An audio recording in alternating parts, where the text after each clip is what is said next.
I never imagined the busiest airport in the state would go completely silent because of me. One second I was standing barefoot in the security line, balancing on one foot while trying to gather my shoes and laptop. The next, 4 police officers appeared from different directions. "Ma'am, don't move!" Every head turned. People reached for their phones. A little boy pointed at me while his mother quickly pulled him back. One officer stepped closer.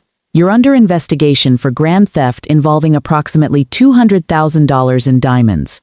My stomach twisted. Not because I was guilty, because I knew exactly who had done this. My father. He'd timed it perfectly. In less than 3 hours, probate court would decide who controlled my late grandmother's estate. If I missed that hearing, he would win by default. He smiled from several yards away near the airport cafe, pretending to be just another traveler reading a newspaper. That smile told me everything. He wasn't surprised. He was waiting for this. The officer reached for my carry-on. "We have reason to believe the stolen diamonds are inside." I nodded calmly. "You'll find a black velvet bag." He unzipped the suitcase. There it is. Gasps spread through the crowd as he lifted the bag. My father slowly folded his newspaper. He looked almost excited. The officer opened the drawstrings. Inside sat a small jewelry pouch. Exactly where someone wanted it to be. Another officer whispered, "Looks like we got her." I raised my hand. "Please don't stop there." He frowned. "What?" "Look underneath." He reached inside again. His fingers found a folded envelope. He unfolded a receipt. His expression changed instantly. His eyes widened. He looked back at me, then toward my father, and suddenly, nobody was looking at me anymore. But that's not where this story began. 3 months earlier, my grandmother Eleanor always said diamonds revealed character better than mirrors. I didn't understand what she meant until after she died. She owned one of the oldest family jewelry businesses in the state. Everyone assumed my father, Richard, would inherit everything. He certainly believed it. He had worked in the company for 25 years.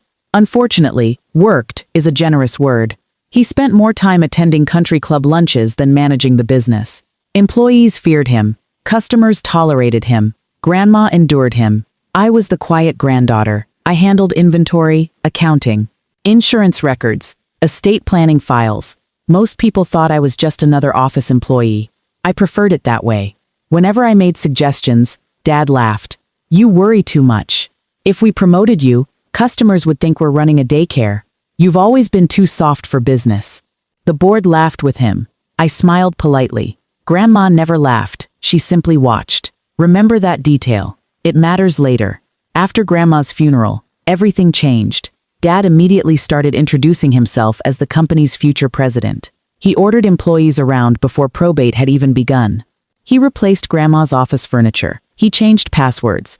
He even had new business cards printed. One afternoon, I walked into the conference room carrying financial reports.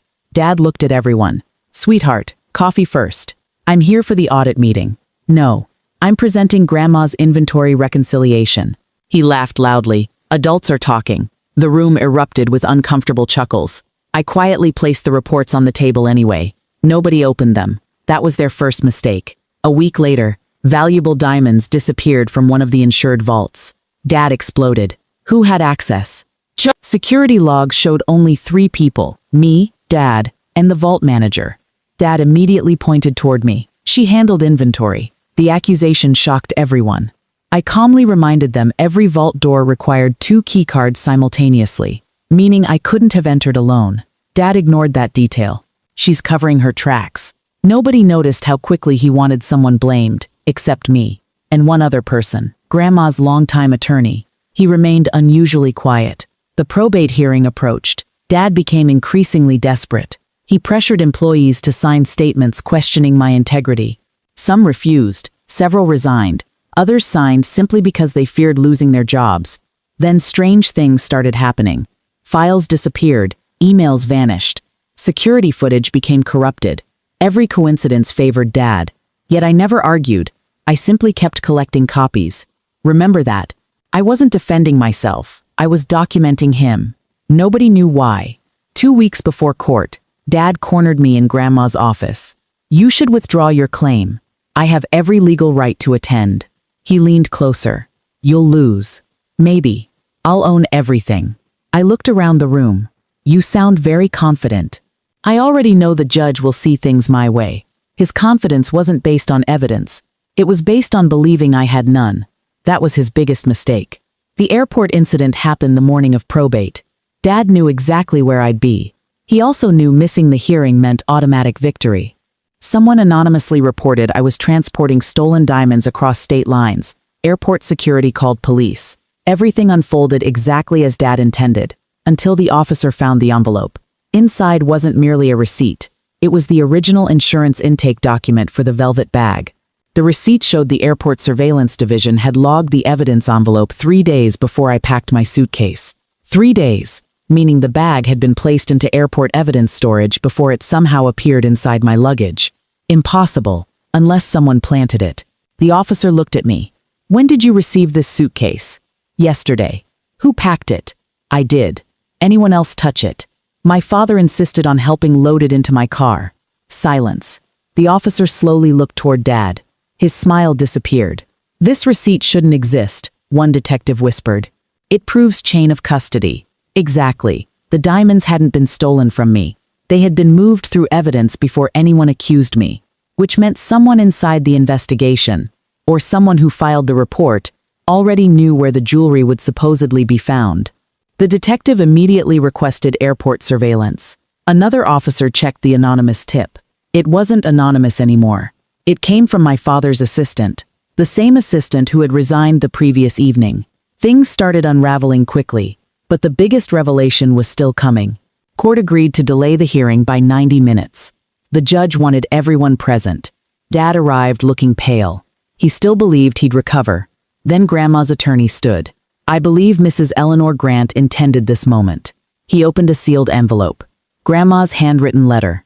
The courtroom fell silent. If Richard ever attempts to obtain my estate by accusing my granddaughter of theft, fraud, or misconduct, everyone froze. Dad stopped breathing. Then this sealed evidence package shall be opened. Gasps echoed through the courtroom. Inside were years of records, unauthorized withdrawals, forged signatures, personal expenses charged to company accounts, even recordings of Dad pressuring employees to falsify inventory reports. Grandma had known. For years, she simply waited. The attorney smiled sadly.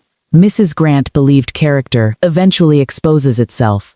Remember what she used to say about diamonds? Now everyone understood. The judge reviewed the evidence. State investigators entered the courtroom. Dad's attorney quietly packed his briefcase. Board members avoided eye contact. One by one, everything collapsed. Insurance fraud. False police report. Attempted obstruction of probate. Evidence tampering. Perjury. Conspiracy. Every charge built on the previous one. Dad tried blaming everyone else. Nobody believed him anymore. Not even his own lawyer. He was escorted from the courtroom in handcuffs. This time, everyone watched him. Not me. Weeks later, the company announced major reforms. Employees who had resigned returned. Several received promotions. The vault manager was officially cleared. The assistant admitted Dad had ordered her to file the false theft report and help stage the airport incident. She cooperated with investigators in exchange for reduced charges. The board unanimously removed Dad from every position he held. His country club memberships disappeared almost overnight. Former friends stopped answering his calls. Funny how quickly arrogance becomes loneliness. As for me, Grandma's will revealed one final surprise. She hadn't left me the company because I was family. She left it to me because I'd spent years protecting it, while asking for nothing in return. Her letter ended with one sentence I'll never forget. Leadership belongs to the person who stays calm when everyone else chooses power. I framed those words in my office. The same office where my father once told me to fetch coffee instead of speaking. Now employees came through that door with ideas, questions, dreams. Nobody laughed anymore. The company grew stronger than ever. Not because I defeated my father, but because I refused to become like him. Looking back, the airport wasn't the day my life nearly fell apart. It was the day the truth finally caught up with the man who thought he could bury it beneath diamonds, lies, and fear. And the receipt everyone overlooked? It wasn't just a piece of paper.